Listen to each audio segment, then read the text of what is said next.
really excited to welcome you to the final keynote speaker engagement that we have for the Walt Disney World Parks and Resorts 2006 Leadership Conferences on both coasts. So this is a pretty big moment for us. We've gone through 2 weeks of conferences, and we're really excited to welcome David Nour as our final speaker. He's an author, he's a speaker, he's a senior management advisor for such companies as Deloitte and HP, KPMG, and Intercontinental Hotels. He is currently the managing partner of the Nour Group Incorporated. One of the most interesting things he told me about when we were talking is that he arrived in the United States in 1981 with a suitcase and $100 to his name. And he was wearing a badge that said, put this guy on an Eastern Airline flight to Atlanta, and by the way, he doesn't speak any English.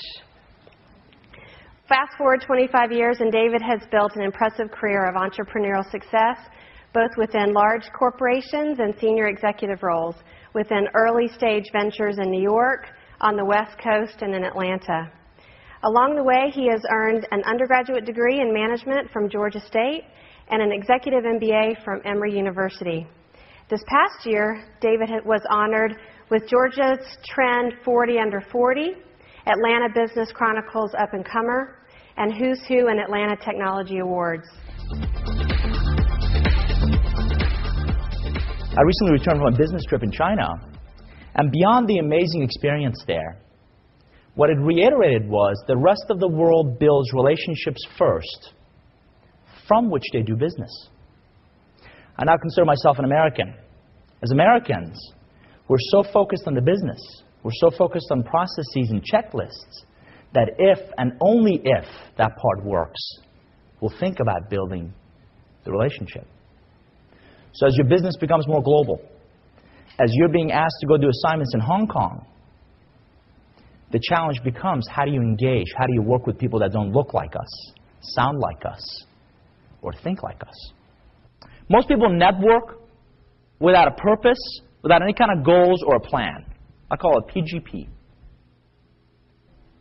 What is your purpose for building relationships? Mine is, by getting to know other people, I get to know myself better.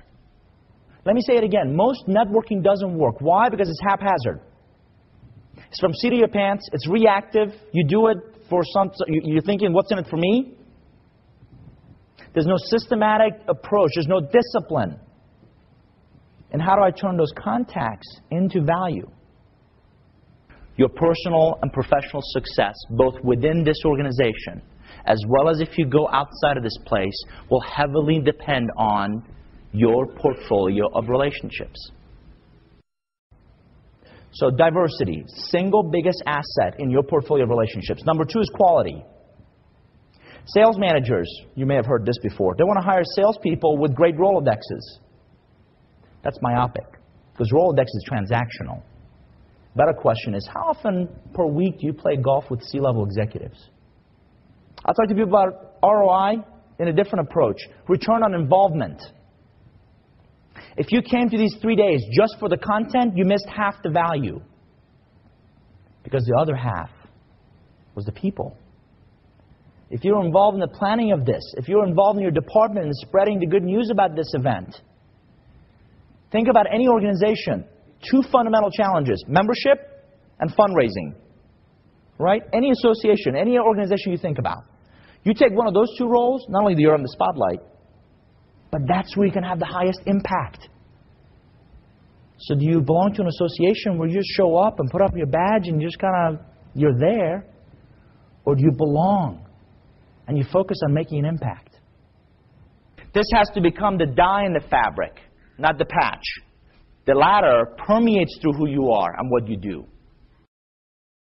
How many times have you written a check in an account where you have no money? Okay, don't answer that. Yet how often do people come to you and ask for a favor where they haven't earned the right to do so?